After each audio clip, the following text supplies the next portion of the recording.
गोविंदा की फिल्म के गाने तो आपको जरूर याद होंगे कि तेरे प्यार में क्या क्या ना बना मीना। कुछ ऐसा ही एक हीरो बरेली में देखने को मिला। कोतवाल की वर्दी में खड़े ये दरोगा साहब लखनऊ से बरेली पहुंचे थे, खुद को दरोगा बताकर शादी के लिए दुल्हन देखने के लिए। युवक 2 महीने से युवती से बात कर रहा था। युवती पेशे से वकील है। उसने ट्रेनिंग सेंटर और थाने से जांच कराई तो युवक का झूठ सामने आ गया। पूरी कहानी फेसबुक से शुरू हुई है। आज के दौर में किराना का सामान लेना हो या फिर अपना जीवन साथी, सोशल मीडिया पर युवाओं का विश्वास ज्यादा है। बरेली की 26 वर्षीय युवती कचहरी में वकील है। युवती की दोस्ती 2 महीने पहले सत्यम तिवारी से हुई। उसने खुद को दरोगा बताया। युवती ने बताया कि मैं ब्राह्मण हूं, जिसके बाद आरोपी सत्यम ने कहा कि मैं भी पंडित हूं। दोनों की मैसेंजर से बातचीत होने लगी। आरोपी शादी करने के लिए तैयार हो गया। इस पर युवती भी सहमत हो गई।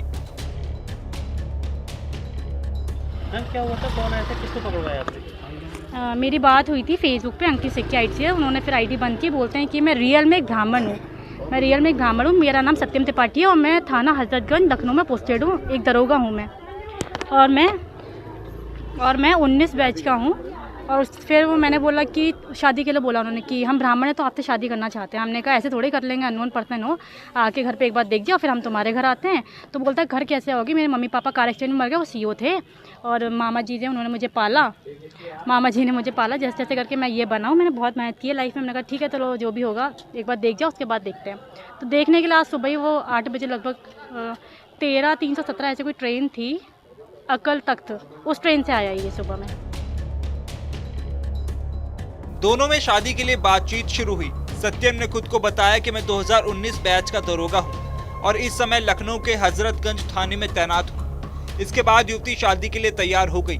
दरोगा अपनी वर्दी के फोटो भी युवती को भेजता रहा। युवती ने पता कराया तो पता चला कि इस नाम का हजरतगंज थाने में कोई दरोगा नहीं है। तो फिर हमने आईडी सारा मांगा तो उनको थोड़ा डाउट हुआ। फिर हमने इनसे पूछा कि हम खुद एक एडवोकेट हैं। हमने पूछा कि अगर आपको विवेचना मिलती है आप कैसे विवेचना करते हैं, 61-64 क्या होता है। तो ये कुछ नहीं बता पा रहे थे कि कैसे बयान लिखते हैं, कैसे पर्चा काटा जाता है, कैसे पीड़िता का क्या मेडिकल का, कोई प्रोसीडिंग को पता नहीं थी। हमें डाउट हुआ तो हमारे जानने वो हैं दरोगा जी, उनको हमने सारी चीज़ें भेजी। हमने कहा इनका कार्ड देख के बताइए कि क्या ये रियल है या फेक है, क्योंकि हमें थोड़ा डाउट हो रहा है। तो वो आए और इसको बुलाया पुलिस लाइन पे। बोले बात करो कि ये खुद ही पुलिस लाइन में कोई रेखा है, उनसे मिलने आया। बोल रहा कि उनके पास हूँ, वो भी दरोगा हैं। तो उन्होंने जब सारा पूछा कि अब तुम ये बताओ 3/25 की फ़र्द कैसे बनाते हो, किसमें क्या लिखते हो। फिर उन्होंने इसको पकड़ा तो ये भागने लगा। जब भागा तो वर्दी पे था? हाँ यूनिफॉर्म में था, ये प्रॉपर यूनिफॉर्म में। मैंने बोला ये यूनिफॉर्म पहनने की क्या जरूरत है, तुम हो तो यूनिफॉर्म में क्यों आए हो, कैब भी हटाओ, यूनिफॉर्म भी हटाओ। मैंने इसको ये बोला नहीं हम दरोगा हैं तो दरोगा बन के आएंगे ना। फिर क्या इन लोगों ने पकड़ा फिर यहाँ पर कोतवाली पुलिस वालों ने। जिसके बाद युवती ने पूछा कि अब तो ट्रेनिंग हो गई, थाने में भी अब 1 साल का प्रशिक्षण पूरा हो चुका है, और ये बताओ 3/25 का फर्द कैसे बनती है। इस पर दरोगा भागने लगा, जिसके बाद युवती ने शोर मचाकर पकड़ लिया। सूचना पर कोतवाली पुलिस भी मौके पर पहुंच गई, जिसके बाद पुलिस फर्जी दरोगा को कोतवाली थाने लेकर पहुंची।